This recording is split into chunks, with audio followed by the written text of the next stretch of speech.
ఓం శ్రీ రక్షాబంధనాయ నమః. రక్షాబంధనం సోదర సోదరి ప్రేమకు ప్రతీక. సోదరి తన సోదరుడి చేతికి రాఖీ కట్టి అతని ఆయురారోగ్యాలు సుఖ సంతోషాల కోసం ప్రార్థిస్తుంది. రాఖీ కట్టిన సోదరిని ఎల్లప్పుడూ రక్షిస్తానని సోదరుడు ప్రేమతో బాధ్యతతో వాగ్దానం చేస్తాడు.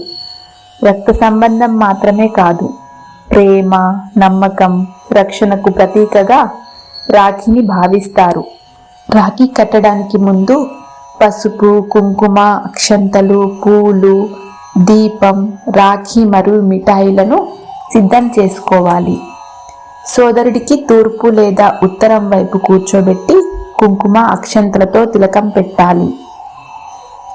దేవుణ్ణి ప్రార్థించి రాఖీ కట్టే ముందు ఈ శ్లోకాన్ని చెప్పుకొని రాఖీ కట్టాలి.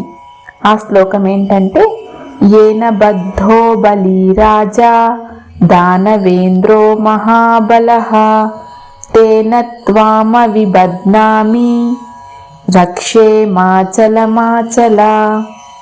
ఈ స్తోత్రం చెప్పి రాఖీ కట్టిన తర్వాత సోదరుడికి హారతి ఇచ్చి మిఠాయి తినిపించాలి.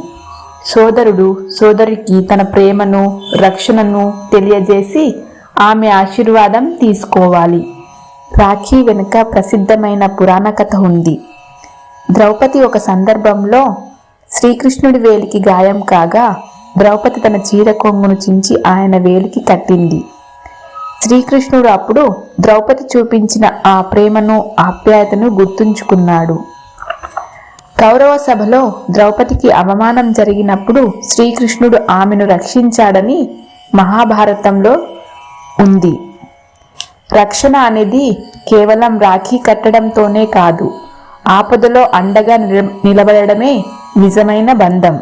రక్షాబంధనం వెనుక ఇంకో కథ కూడా ఉంది. అదే ఇంద్రుడు, శచీదేవి. దేవతలకి అసురులకి మధ్య జరిగిన యుద్ధంలో ఇంద్రుడు ఆందోళనకు గురయ్యాడు. శచీదేవి అంటే ఇంద్రుడి భార్య ఇంద్రుడి విజయాన్ని, రక్షణను కోరుతూ పవిత్రమైన రక్షా సూత్రాన్ని కట్టినట్లు పురాణ గాథ చెబుతుంది. ఆ పవిత్రమైన సూత్రం ఇంద్రునికి ఆత్మవిశ్వాసం, రక్షణకు ప్రతీకగా నిలిచిందని, ఆ రక్షా సూత్రం దైవ అనుగ్రహంగా, ధైర్యంగా, రక్షణకు ప్రతీకగా చెబుతారు.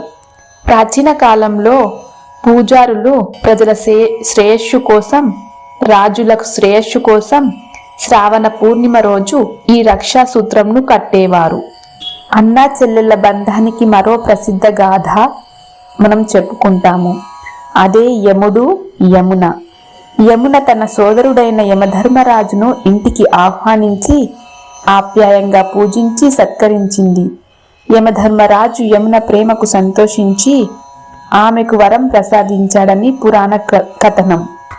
రక్షాబంధనం రోజు సోదరి చేత పూజలు అందుకునే సోదరుడు దీర్ఘాయుష్ను పొందాలని విశ్వాసం. అన్నా చెల్లెళ్ళ ప్రేమ, ఆప్యాయత, దీర్ఘాయుష్ను కోరుకునే పవిత్ర సాంప్రదాయానికి ఇది ప్రతీక. అక్కా చెల్లెళ్ళు లేని వారికి రాఖీ ఎవరు కట్టాలి అని బాధపడే అవసరం లేదు. సోదరి లేకపోతే రాఖీ పండుగ జరుపుకోకూడదా అనే ఆలోచన అక్కర్లేదు. రాఖీ వెనుక ఉన్న ప్రధాన భావం రక్షణ, ప్రేమ, శుభాశిష్యులు. సోదరి లేకపోతే తల్లి రాఖీ కట్టవచ్చు.